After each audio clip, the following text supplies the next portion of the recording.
आज हम बात करेंगे इसी AIF इन रियल एस्टेट के बारे में। भारत के रियल एस्टेट निवेश को काफी तेजी से बदल रहा है। इस फंड का उद्देश्य निवेशकों को बेहतर रिटर्न देना और वो भी एक लीगल तरीके से। 2023 में इनकी कुल संपत्ति 6 ट्रिलियन से भी अधिक हो गई है। जी हाँ, जिसका मतलब है 6 लाख करोड़ रुपए। लेकिन क्या आम आदमी भी AIF का फायदा उठा सकता है? नमस्कार दोस्तों, भारत में 6 लाख करोड़ की एक इन्वेस्टमेंट प्लेटफॉर्म है जिसे बोला जाता है alternative investment fund in real estate.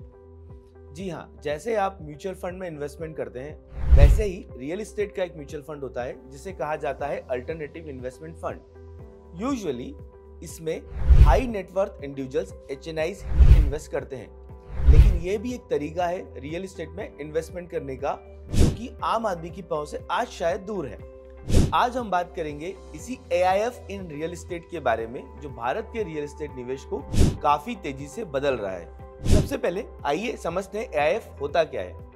AIF एक ऐसा निवेश फंड है जो कई निवेशकों से पैसा इकट्ठा करके उसे विभिन्न प्रोजेक्ट्स में निवेश करता है। इस फंड का उद्देश्य निवेशकों को बेहतर रिटर्न देना और वो भी एक लीगल तरीके से। अब यदि कुछ आंकड़ों की बात करें, भारत में 2023 तक लगभग 800 AIF रजिस्टर्ड हुई है। इन AIF में लगभग 1.5 लाख से अधिक निवेशक हैं और AIF का बाजार काफी तेजी से बढ़ रहा है। 2023 में इनकी कुल संपत्ति 6 ट्रिलियन से भी अधिक हो गई है। जी हाँ, जिसका मतलब है 6 लाख करोड़ रुपए। AIF की खास बात यह है कि यह छोटे और बड़े दोनों तरह के निवेशकों के लिए बहुत फायदेमंद है। आमतौर पर AIF में निवेश करने के लिए कम से कम 1 करोड़ रुपए चाहिए होते हैं। यह HNIs यानी हाई नेटवर्थ इनकम व्यक्तियों के लिए एक अच्छा विकल्प है। साथ ही साथ उन्हें बड़े और लाभदायक रियल एस्टेट प्रोजेक्ट्स में निवेश करने का बड़ा मौका देता है। लेकिन क्या आम आदमी भी AIF का फायदा उठा सकता है? जी हाँ, अब कई AIF छोटे निवेशकों के लिए भी योजनाएं लाने लगे हैं जिससे कि वे भी छोटे छोटे हिस्सों में निवेश कर सकते हैं और बड़े प्रोजेक्ट्स जैसे कि 100, 200, 300 करोड़ के प्रोजेक्ट, बिल्डर प्रोजेक्ट्स, जहाँ पे यूजुअली आम आदमी को एंट्री छोटे टिकट साइज में नहीं मिलती है, उन्हें भी अब बड़े प्रोजेक्ट्स का हिस्सा बनाने में AIF की एक अहम भूमिका है।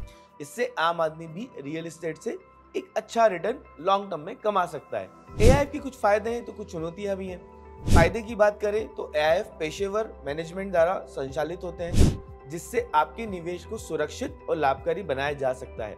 इसके अलावा ये फंड विभिन्न प्रोजेक्ट्स में निवेश करके जोखिम को भी कम करते हैं। चुनौतियों की बात करें तो AIF में निवेश करने के लिए निवेशकों को नियमों और कानूनी प्रक्रियाओं का पालन करना पड़ता है। साथ ही रियल एस्टेट में कभी कभी बाजार के उतार चढ़ाव का सामना करना पड़ता है जिससे निवेश की लिक्विडिटी कम हो सकती है।